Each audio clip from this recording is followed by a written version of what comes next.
ఇకపై మీకు ఇష్టమైన ఫేవరెట్ సీరియల్స్ యొక్క ఫుల్ ఎపిసోడ్స్ యూట్యూబ్లో అందుబాటులో ఉండవు. కేవలం సన్నెక్స్లో మాత్రమే ఫ్రీగా చూడొచ్చు. నీ విషయంలో చేసిన తప్పుకి నన్ను క్షమించు గాయత్రి.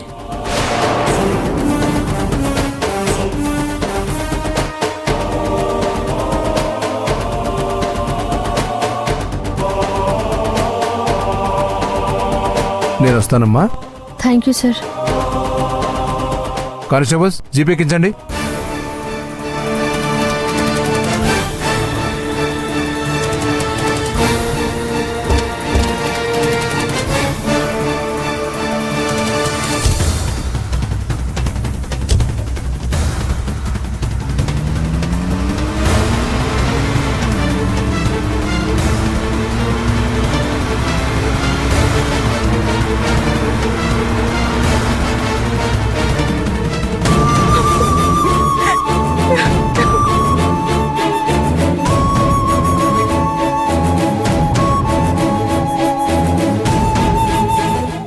గౌరీ, బాధపడక గౌరీ, ఊరుకో.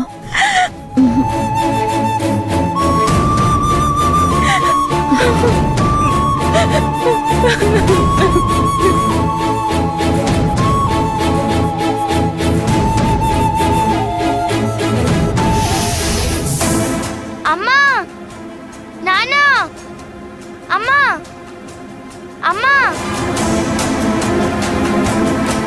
అమ్మా. ఏమైందమ్మా? అక్కెక్కడా? అక్క వస్తుందమ్మా. నాకు చాలా హ్యాపీగా ఉందమ్మా. వాళ్ళ ముగ్గురు దొరికేశారు. ఏ ముగ్గురమ్మా? ఆ ముగ్గురు నాన్న.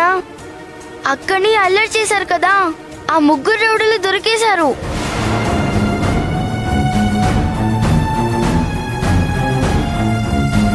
అక్క టౌన్కి వచ్చింది నాకు బ్యాగ్ కొనడానికి కాదు,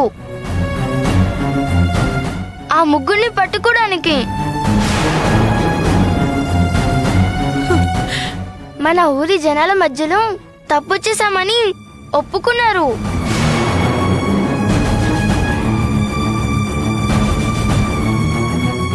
ఇదంతా సర్పంచ్ చేయించాడని చెప్పారు.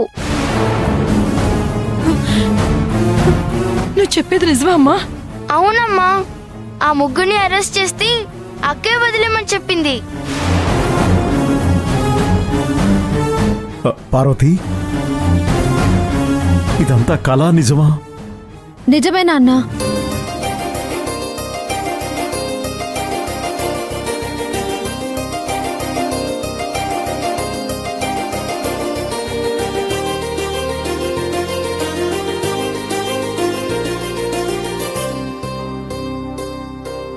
మీరు విన్నది నిజమేనా అన్నా?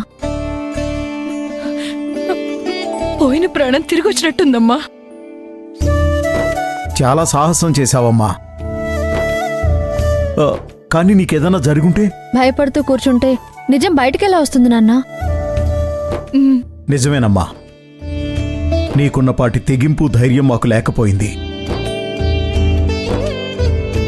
ఏదైతేనే నిజం బయటపడింది, నీ మీద నిందపోయింది.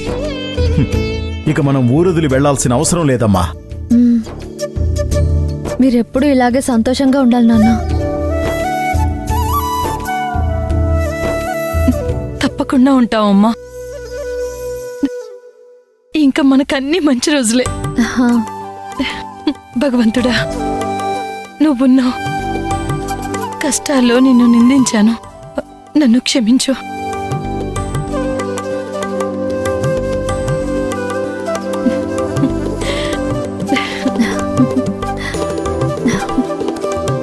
అమ్మా గాయత్రి, ఇక నువ్వే దిగులు పెట్టుకోకుండా సంతోషంగా కవితలు రాసుకో అమ్మా.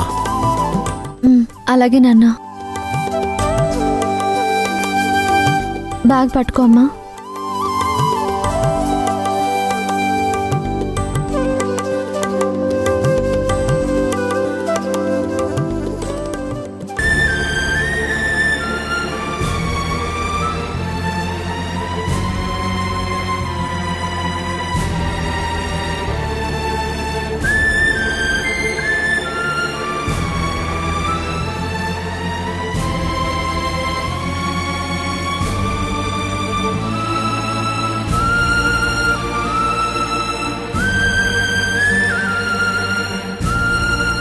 వీరేంద్ర, ఏంట్రా ఇది? నా కొడుకు కళ్ళల్లో కన్నీళ్ళా? చిచ్చి, ఇలాంటి రోజు ఒకటి వస్తుందని నా కళ్ళలో కూడా ఊహించలేదురా. మనం దెబ్బ కొట్టిన ఆడదానిపై ప్రతీకారం తీర్చుకోవాలన్న కసితో కన్నీళ్ళొస్తే పర్లేదు, కానీ పశ్చాత్తాపం చెంది మనిషి మారి కన్నీళ్ళొస్తే మాత్రం అది మన వంశానికే కళంకం కింద లెక్క. అయినా ఈ మధ్య లాంటి అవమానాలన్నీ అలవాటైపోతున్నాయి. ఆ రాములు గారి కూతురు మీద ఆశపడ్డావు, అది ఈ కొంపకి కోళ్ళై కూర్చుంది. ఆ గాయత్రి మీద మనసు పడ్డావు, అది నీ జీవితానికి ఉచ్చైపోయింది. ఈ రోజు నువ్వు దాని దయాదాక్షిణ్యాల మీద అరెస్ట్ అవ్వకుండా బయటపడ్డావు. నీ పరిస్థితి తలుచుకుంటేనే నీకైతే ఎలా ఉందో, కానీ నాకైతే పైనుంచి కింద వరకు ఒళ్ళంతా కంపనం వచ్చేస్తుంది.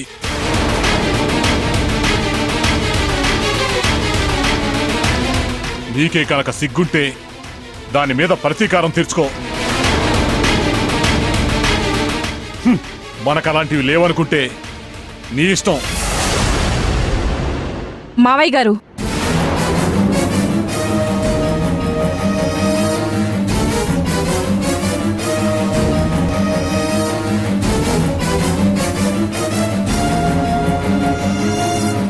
మావయ్య గారు, ఇప్పటికైనా ఆయనలో మార్పు వచ్చిందని నేను సంతోషపడుతున్నాను. మీరు మళ్ళీ ఆయన్ని రెచ్చగొట్టే ప్రయత్నం చేయకండి.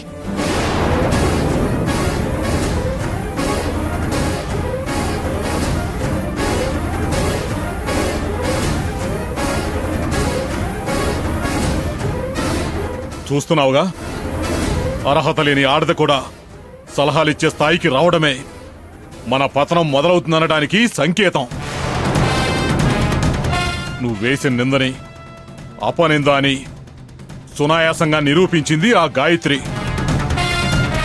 రేపట్నుంచి అది వీధుల్లో తలెత్తుకుని తిరుగుతుంది. అదే వీధుల్లో నువ్వు తల దించుకుని తిరుగుతావు.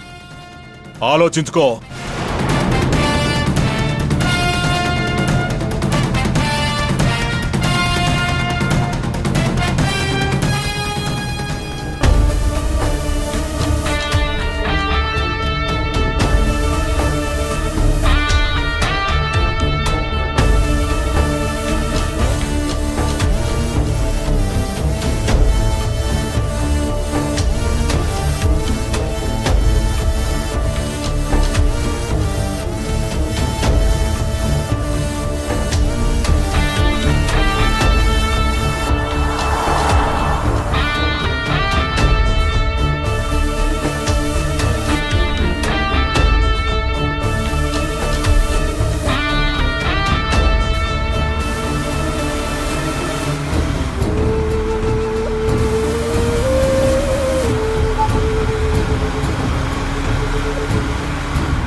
ఏమండి సార్, మిమ్మల్ని సార్ మిమ్మల్ని.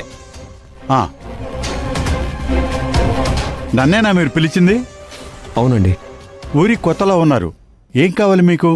ఈ ఊర్లో గాయత్రి అనే అమ్మాయి తెలుసా మీకు? అదే కవితలు రాస్తూ ఉంటుంది కదా. ఓ, అరుణాథరావు గారు అమ్మాయి గాయత్రి గురించా మీరు అడిగేది? హర్నాథరావు గారు అమ్మాయా? ఆ అమ్మాయే కదా ఊళ్ళో కవితలు రాసేది. అవునండి. ఆ అమ్మాయి ఎక్కడుందో చెప్పగలరా?